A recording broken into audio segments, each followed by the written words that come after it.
2 दिन पहले ही भारतीय जनता पार्टी की शीर्ष नेतृत्व की बैठक हुई, जिसमें नेता प्रतिपक्ष श्री जयराम ठाकुर जी भी शामिल हुए और विशेष रूप से हमारे प्रदेश अध्यक्ष डॉक्टर राजीव बिंदल जी भी शामिल थे।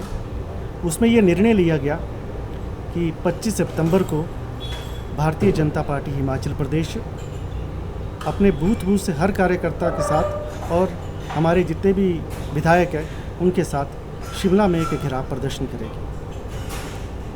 व्यवस्था परिवर्तन के नाम पर ये जो सरकार कांग्रेस की हिमाचल में आई थी, तो उन्होंने कहा था कि जब हिमाचल में आएंगे तो हम व्यवस्था परिवर्तन करेंगे, परंतु आप इसके 10 महीने के असफल कार्यकाल में देखें तो व्यवस्था परिवर्तन तो नहीं हुआ, परंतु चारों ओर अव्यवस्था का माहौल है। सबसे पहले मैं कानून व्यवस्था की बात करूं तो आप देखिए, चंबा में मनोहर हत्याकांड हुआ, उसकी लाश बोरी में भरकर नाले में थी। आपका ऊना में जो आपकी क्रशर लॉबी है उनकी लड़ाई, नारागढ़ का डबल मर्डर केस हुआ, उसके बाद सिरमौर में लड़ाई हुई। उसके बाद जो बड़ी भयावह घटना जो अमूमन हमें हिमाचल में सुनने को नहीं मिलती थी, हमीरपुर में हमारी एक बहन को उसके बाल काटकर उसका मुंह काला कर पूरे गांव में घुमाया गया। उच्च शिक्षण संस्थानों की अगर मैं बात करूं तो वहां रैगिंग हो रही है, परंतु उनको माइनर सा पनिशमेंट देकर छोड़ा जा रहा है। तो पूरी तरह से जो कानूनी मशीनरी है वो हिमाचल में फेल हो चुकी है। ये सरकार झूठी गारंटियों का वादा करके सत्ता में आई थी। उस वक्त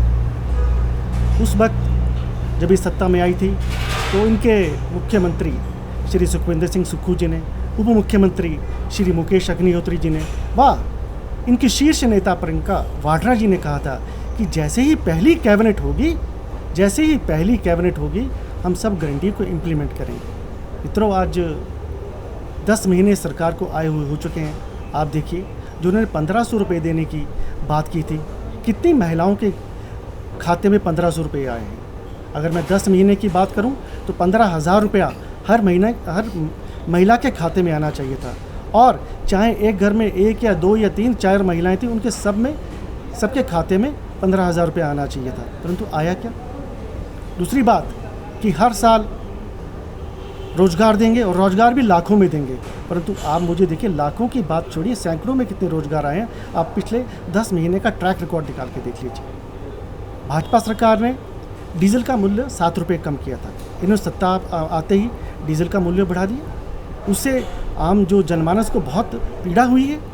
आप देखिए, अब मैं कल ही अखबार में पढ़ रहा था कि जो सीमेंट के दाम बढ़ गए हैं, लगभग अमूमन 10 रुपये प्रति बैग बढ़ा है।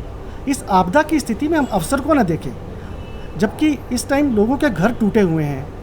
तो सीमेंट महंगा है, आपका 50,000-60,000 रुपये तक आपके ईंटों का ट्रक आ रहा है।